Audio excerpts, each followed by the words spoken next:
माँ काल का सभी बच्चों को, सभी बच्चे कैसे हैं, सभी पे काल का माई की कृपया सदैव बनी रहे। जो बच्चे ज़्यादा शक्तियों को अपने घर में खड़ा कर लेते हैं, आज मैं उनके बारे में आपको बताऊंगी। आप लोग सोचते हो कि हमने इस शक्ति का भोग दिया है, इस शक्ति ने हमसे भोग मांगा है, तो आप लोग क्या करते हो कि जिस भगवती से आपका नाता जुड़ा है उस भगवती को छोड़ के आप और शक्तियों को खड़ा कर लेते हो। यह आपका होता है भटकना। ठीक है, अब जैसे कि आप काली माँ को मान रहे हो, ठीक है, काली माँ के अंदर सारी शक्तियाँ समाई हैं, वो माँ भगवती है, वो सारी शक्तियाँ उसी के अंदर समाई हैं, सारी देवियों की सब कुछ माँ के अंदर समाया है। अगर आप खुद सोचो कि आप अगर काली माँ की भक्ति कर रहे हो तो समझ लो आपने सारी देवी देवता की भक्ति कर ली, क्योंकि उनके रूप बहुत अनेक हैं और जितनी भी माता रानी हैं, जितनी भी देवियाँ हैं, सारी माँ का ही रूप है। ठीक है, तो आप अगर उनको पूज रहे हो और फिर आप उसके बाद बहुत देवियाँ हैं ऐसी जिनके मतलब नाम अलग अलग हैं, माँ के रूप अलग अलग हैं, तो आप उनको उन रूपों में पूज रहे हो। ठीक है, ऐसा नहीं है, माँ सब एक हैं, लेकिन सबके भोग अलग हैं और सबकी पूजा पाठ अलग है।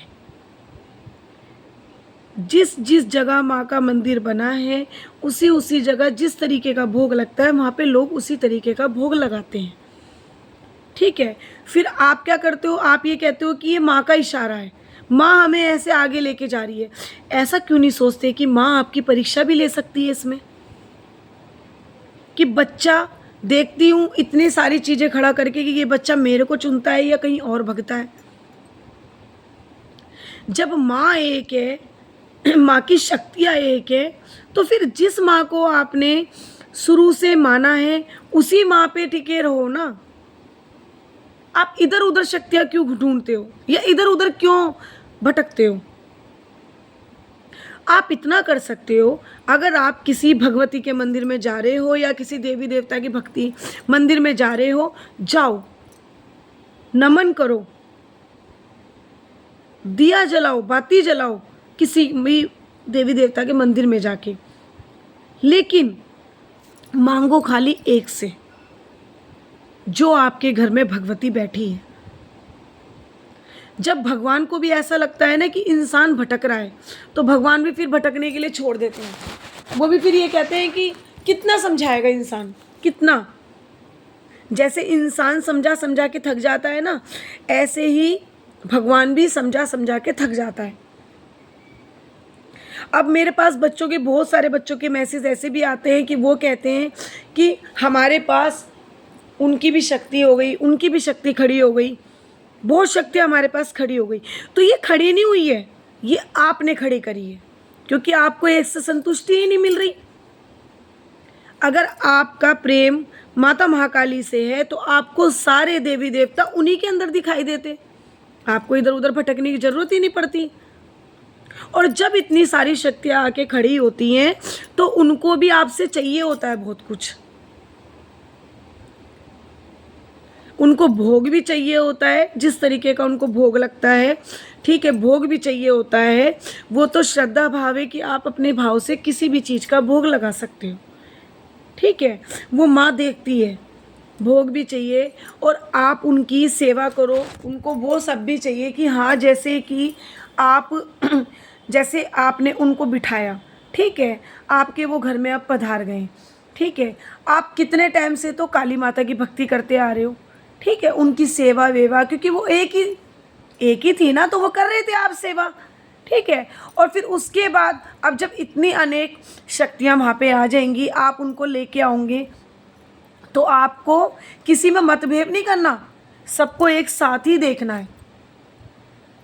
जैसे इंसान को बुरा लगता है ना कि आज हमारी वैल्यू ज़्यादा थी और कोई आ गया तो हमारी वैल्यू ख़त्म हो गई, ऐसे भगवान को भी लगता है कि आज तक तो मेरी घंटियाँ बज रही थी, मेरे गुणगान हो रहे थे, और अब क्या है कि किस किस को देखोगे? जब इतनी सारी शक्तियाँ हैं, किस किस को देखोगे आप? या तो कहीं उनको भूलोगे या कहीं उनको भूलोगे आप, ठीक है, एक पे तो नहीं टिक पाओगे आप। एक पे इंसान जब भी टिक पाता है जब वो एक पे जिनको विराजमान करा है उसी पे ही सब कुछ निर्भर है। और हमेशा एक चीज का ध्यान रखना, अगर आप किसी देवी देवता को पूज रहे हो ना तो वो आपको भटकने नहीं देते हैं। वो तो आपको कहते हैं कि जाओ दर्शन करो, सब कुछ करो, ठीक है, सब कुछ कहते हैं, लेकिन आपको भटकने नहीं देते। आप खुद भटकते हो। आप वहाँ जाते हो, आप ये देखते हो कि यहाँ तो ऐसा हो रहा है, किसी ने आपसे ये कह दिया कि भाई मैं तो इनके मंदिर आता था और भाई मेरे सारे काम हो रहे हैं, ठीक है। मैं अक्सर देखा है मैंने ये चीज़ कि मैं उनके मंदिर जाता था और मैंने मतलब कि वहाँ पे उस मंदिर से मेरा ऐसा हो गया, इतना अच्छा हो गया मेरे साथ। आप क्या करते हो, उन्हें भूल जाते हो जिनको रखा है, आप उस मंदिर के पीछे भाग जाते हो कि क्या पता मेरा भी ऐसे भला हो जाए।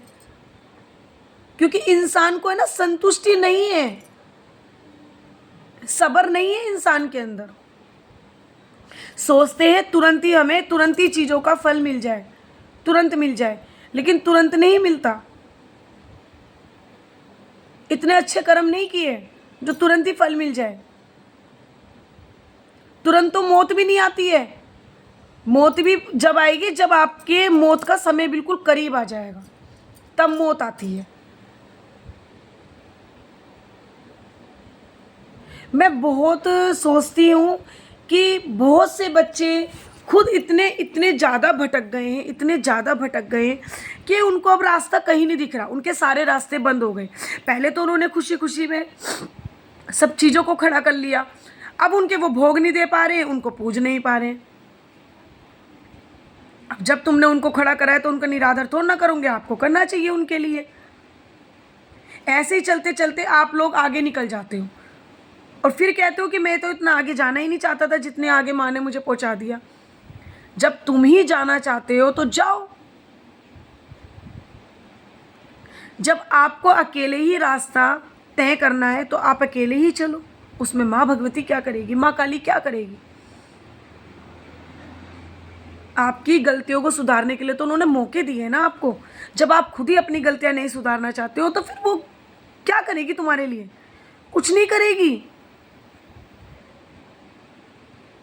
अगर आप काली माँ की भक्ति करके इतना भी नहीं सीख पाए ना तो बेकार है आपका भक्ति करना उनकी। इसमें अपनी माँ का भी निरादर होता है। और जब इंसान भक्ति की राह पे चलता है ना, सच्ची भक्ति की राह पे, उसे कोई नहीं गिरा पाता। उसकी उंगली भी नहीं हिला पाएगा, उसकी गिरा ही नहीं पाता उसको, क्योंकि उसमें खुद माँ की शक्तियाँ समाई होती है। उसके अंदर माँ का शक्तियों का तेज आना लग जाता है चेहरे पे। कैसे बेटा? आप लोग खुद अपने आप से भटक रहे हो, देवी देवता आपको नहीं भटका रहे। उन्होंने तो हमेशा आपको सही रास्ता दिखाया। बस थोड़ी सी परीक्षा ले ली तो उसमें आपने क्या करा, पास होने से तो गए, आप भटक गए, फेल हो गए। जब हम इतने समय से भक्ति कर रहे हैं तो हमें भी समझ जाना चाहिए कि हमारी भगवान कब परीक्षा ले रहा है। जब आप लोग भगवान पे सब कुछ छोड़ देते हो ना तो उसमें बिल्कुल संतुष्ट हो जाना चाहिए। चिंता सब छोड़ देनी चाहिए। अच्छा होगा तो माँ के चरणों में, बुरा होगा तो माँ के चरणों में।